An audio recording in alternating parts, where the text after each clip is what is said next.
You might think that getting rid of phosphates in your pool is just a matter of dumping in a chemical and calling it a day. But what if I told you that's only the beginning of the battle? In fact, how long it takes might surprise you, and it has less to do with chemical and more to do with something you're not being told. Let's get one thing straight. Phosphates don't make your pool green directly, but they do feed the algae that do. So naturally everyone wants them gone fast. But here's where it gets tricky. Not all phosphate removers work the same, and not all pool reacts the same either.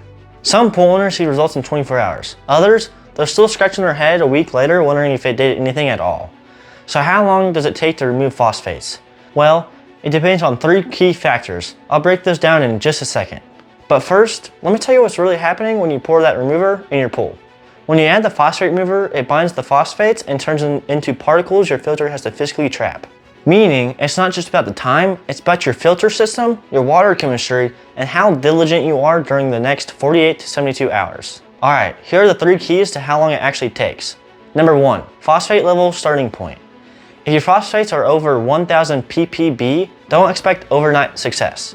You may need multiple treatments. Number 2, your pool filter type. Cartridge filters take longer to trap the clumps, DE filters much faster, sand filters somewhere in the middle. And here's the kicker. Don't expect miracles if your filter isn't clean. Number 3, your follow through. Brushing the pool, running the filter 24/7 for a couple days, and backwashing or cleaning the filter as it loads up. This is where most people drop the ball. So realistically, expect it to take somewhere between 24 hours to 7 days, depending on your phosphate level and how proactive you are. But here's the hidden gem most people don't realize. You don't always need to obsess over phosphates. If your sanitizer level is dialed in, your water is balanced, and you stay ahead of algae, you might never notice them at all. In fact, some of the clearest pools I've ever seen, they have high phosphate levels but 0 algae. Why? Because their owners focused on the whole system, not just one number on a test strip. So maybe the real question isn't how long it takes to remove phosphates, but how well do you understand your pool as a living and breathing system? That's the real superpower.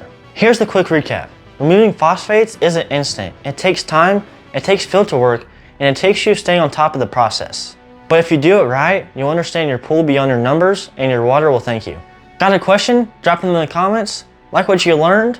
Hit that like button and subscribe, because next week we're diving into a myth about saltwater pools you don't want to miss. Until then, keep your water clear and your mind clear.